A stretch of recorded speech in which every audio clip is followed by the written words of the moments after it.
Hasil pemeriksaan Ibtu Rudiana oleh Propam di Mabes Polri, Rudiana bakal menggantikan 7 terpidana kasus Vina Cirebon dalam BUI.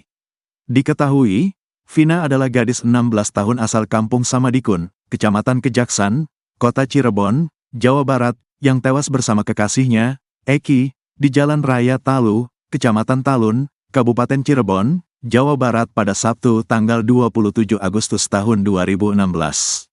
Keduanya disebut menjadi korban penganiayaan geng motor. Nasib Ibtu Rudiana CS yang kini menjalani pemeriksaan di Mabes Polri dibocorkan orang dalam.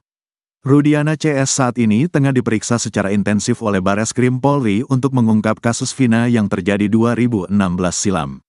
Mereka yakni Ibtu Rudiana, Aris Papua, dan Gugun Gumilar. Kuasa hukum Ibtu Rudiana, Mardiman Sane, tak menapik jika kliennya sudah 3 malam berada di Bareskrim Polri, Jakarta. Pemanggilan Rudiana terkait dengan penyelidikan tim khusus, Tim Sus, bentukan Kapolri, Jenderal Listio Sigit Prabowo, untuk mengungkap kematian Vina dan Eki di Cirebon 2016 silam. Menurutnya, tak hanya Ibtu Rudiana, namun penyidik kasus Vina di tahun 2016 turut diperiksa di Bareskrim Polri. "Bang, izin saya sekarang lagi di Bareskrim bersama dengan teman-teman penyidik 2016, kata Rudiana seperti diceritakan Mardiman di program Sapa Indonesia Pagi, Kompas TV, Selasa, tanggal 6 Agustus tahun 2024. Rudiana juga mengaku akan berbicara jujur tentang kasus kematian anaknya bersama sang pacar. "Saya lagi di Bareskrim, mohon doanya, yang jelas saya akan menceritakan seterang-terangnya tanpa ada yang saya tutupi sedikit pun terhadap persoalan ini," kata Rudiana kepada Mardiman. Di sisi lain, nasib Ibtu Rudiana CS yang kini menjalani pemeriksaan di Mabes Polri dibocorkan oleh orang dalam. Hal itu diungkap kuasa hukum Saka Tatal, Yasin, saat menggelar siaran langsung di TikTok yang diunggah oleh akun @mamamuda_channel82 pada Rabu, tanggal 7 Agustus tahun 2024. Bahkan, ia menyebut jika Ibtu Rudiana CS terancam masuk BUI. "Insya Allah, Rudiana, Aris Papua, dan Gugun masuk BUI walaupun secara konkret belum disampaikan, tapi insya Allah.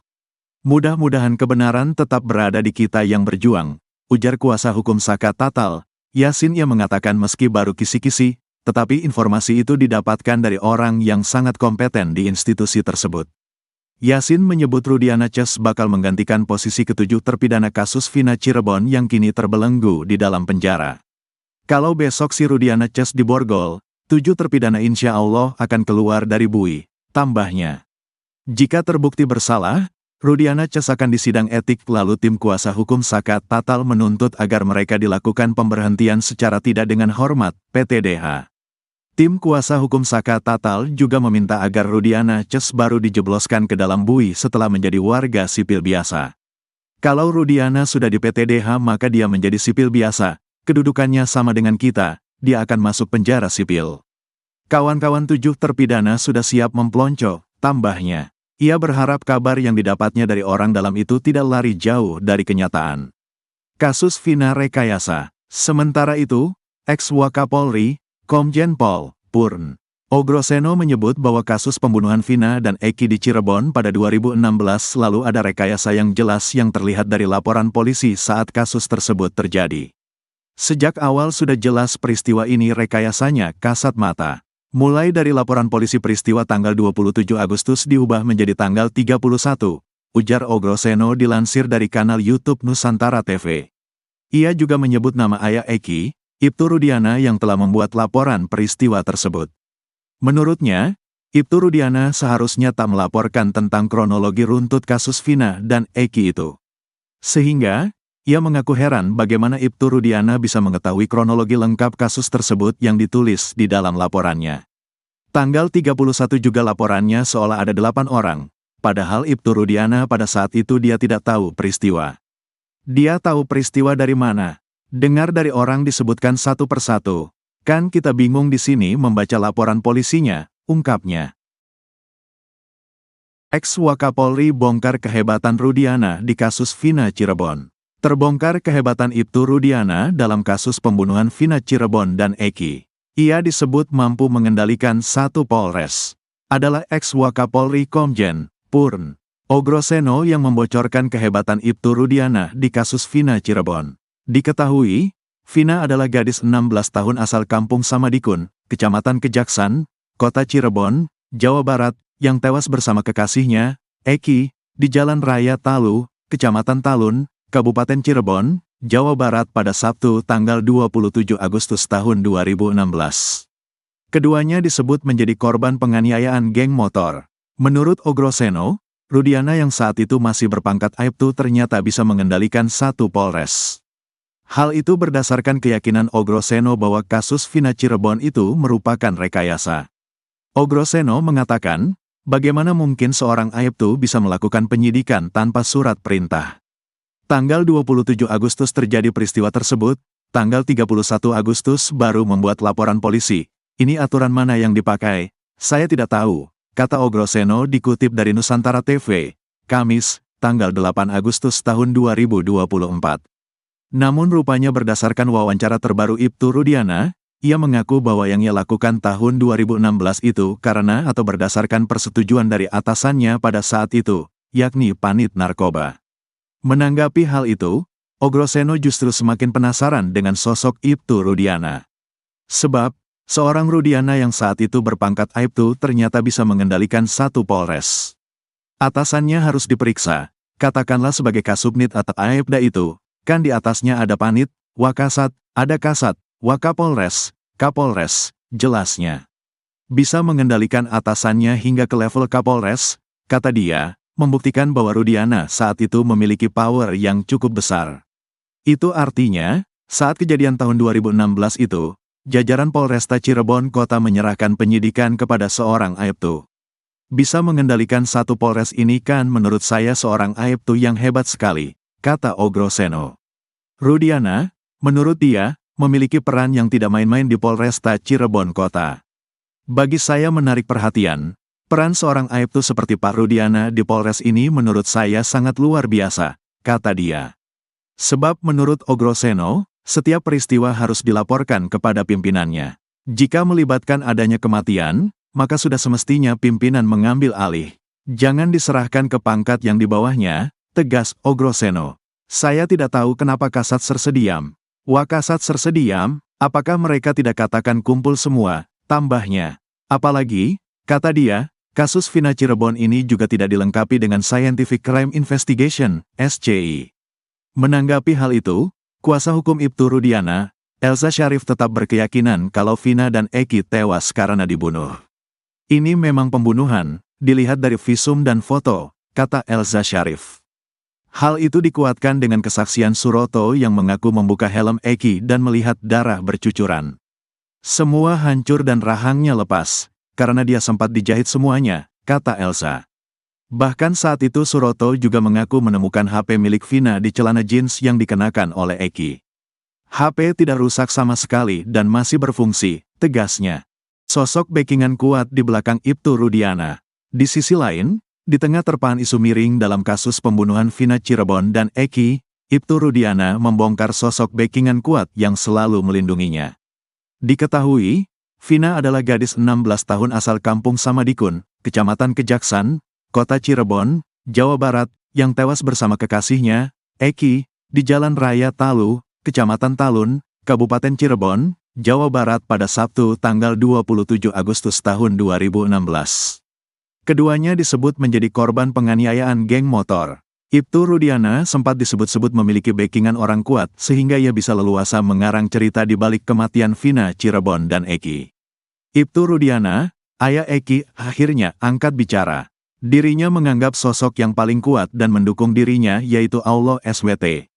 Sementara itu, sosok pejabat yang selama ini dicurigai oleh publik tidak pernah ada. Hal ini disampaikan Ibtu Rudiana melalui wawancara pada program acara One on One, Tiffen, Minggu, tanggal 4 Agustus tahun 2024, bermula dari presenter Tisa Noveni bertanya soal kabar simpang siur mengenai sosok kuat di balik keberadaan Ibtu Rudiana yang diduga memberi backingan.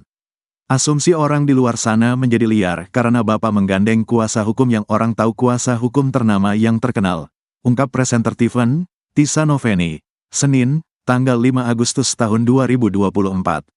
Sehingga ada orang berasumsi bahwa ini kasusnya seperti di-backing oleh orang kuat.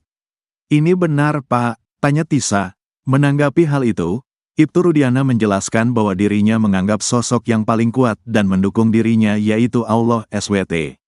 Sementara itu, sosok pejabat yang selama ini dicurigai oleh publik tidak pernah ada. Berbicara orang kuat mungkin saya lebih ke Allah ya, tapi orang kuat yang dibilang pejabat tidak ada, jawab Ibtu Rudiana. Terlebih, ayah Eki ini mengatakan bahwa pada saat kejadian sang anak meninggal dunia ini dirinya masih berpangkat Aibtu. Apalagi saya hanya orang biasa, kemudian saya dulu pangkatnya Aibtu ya memang pas-pasan. Memang punya kemampuan apa kalau pas-pasan, ujarnya. Kendati demikian, Ibtu Rudiana dengan tegas menepis kabar mengenai dugaan publik soal adanya sosok backingan di balik keberadaan dirinya. Jadi tidak ada ya tudingan soal di-backingin sama orang kuat di belakang yang melindungi sosok Rudiana, kata Tisa. Tidak ada sama sekali, jawab Ibtu Rudiana. Ibtu Rudiana kini jadi sorotan lantaran yang melaporkan para terpidana hingga divonis seumur hidup. Para terpidana dihukum berdasarkan kesaksian Aep dan Dede. Nasib dua jenderal di kasus Vina Cirebon, ex-Kabareskrim yakin Rudiana korban. Dalam kasus pembunuhan Vina Cirebon dan Eki, ada dua jenderal yang kini menjadi sorotan publik. Bahkan, nasib kedua jenderal itu bisa di ujung tanduk. Terlebih, saat ini tim khusus Mabes Polri telah bergerak mengusut kasus pembunuhan Vina Cirebon dan Eki. Diketahui, Vina adalah gadis 16 tahun asal kampung Samadikun, Kecamatan Kejaksan, Kota Cirebon, Jawa Barat, yang tewas bersama kekasihnya, Eki, di Jalan Raya Talu, Kecamatan Talun, Kabupaten Cirebon, Jawa Barat pada Sabtu tanggal 27 Agustus tahun 2016. Keduanya disebut menjadi korban penganiayaan geng motor. Bukan hanya Ibtu Rudiana dan penyidik tahun 2016, dua jenderal bintang 1 itu juga nasibnya berada di ujung tanduk. Keduanya adalah mantan Kapolres Cirebon Kota, yakni Brigjen Indra Jafar dan Brigjen Adi Vivit. Kini Indra Jafar dan Adi Vivit sudah berpangkat Brigadir Jenderal alias Bintang 1. Dua nama Jenderal Bintang 1 ini disinggung oleh kuasa hukum Ibtu Rudiana, Mardiman Sane.